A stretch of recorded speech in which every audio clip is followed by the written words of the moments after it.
This is an explanation in English of the short story Mother versus Father of Pai contra mãe in Portuguese, which is the most powerful work of Brazil's most famous author, Machado de Assis. Machado de Assis was indisputably Brazil's greatest author. He was the grandson of freed slaves.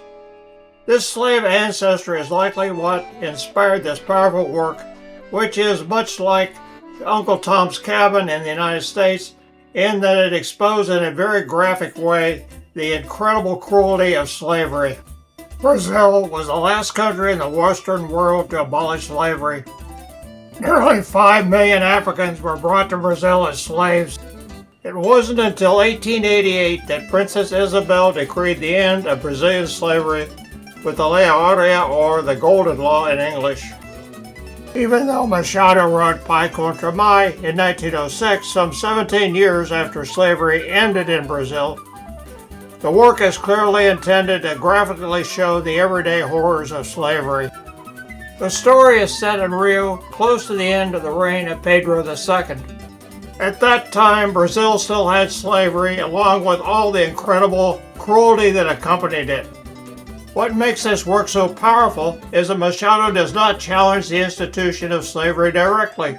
Instead, he attacks it subtly by telling his story in the transparently absurd words of the white people of the time.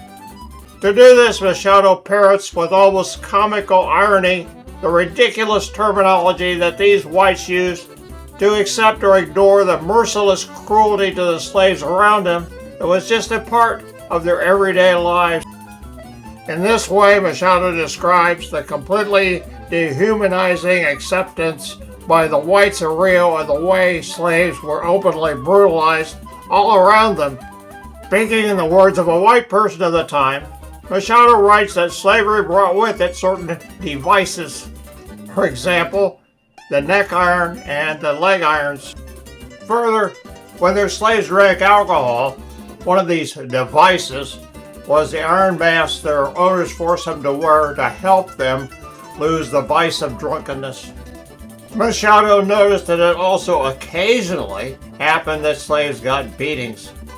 And then Machado famously adds, dripping with sarcasm, that not all slaves like being beaten.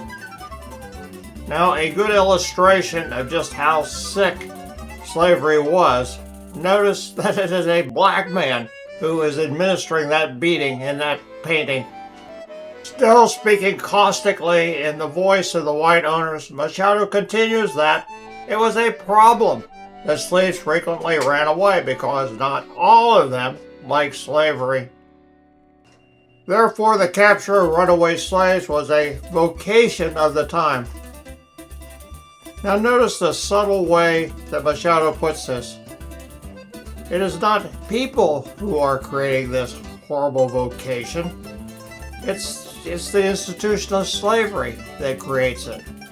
And not only that, this vocation is not the horrible thing it was. It was just a job like any other. The white viewpoint at the time. The slave owners placed ads in newspapers and put up posters in the street with descriptions of the fugitives. These ads gave the amount of the award for the return of those slaves. Machado then describes how it is slavery that produced Candinho, a man who didn't care one bit about the horror that happened to the object of his chosen profession.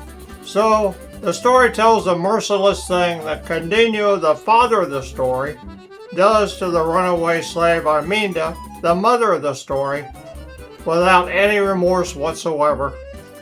Candinho had acquired this vocation of capturing slaves because he had a very grave defect.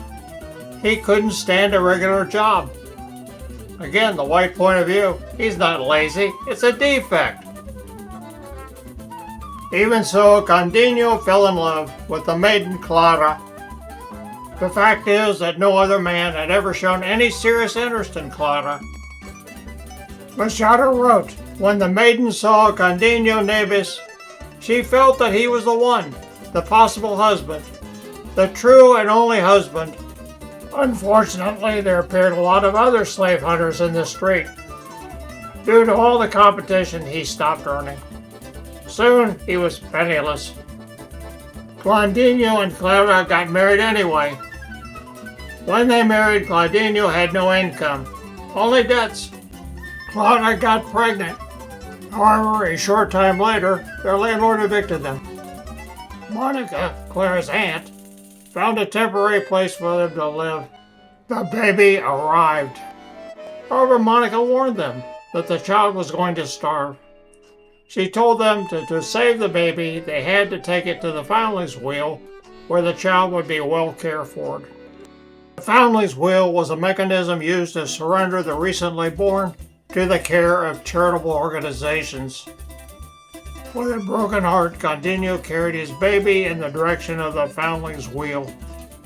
On the way, he saw a poster for the runaway slave Arminda. Then he saw her. He quickly handed his baby to a shocked pharmacist. Candinho captures Arminda.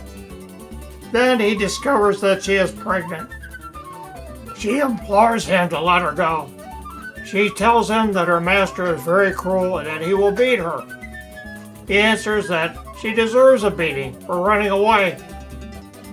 He forcibly returns Arminda to her owner and receives the reward. The expectation of the beating she was about to receive caused Arminda to lose her child.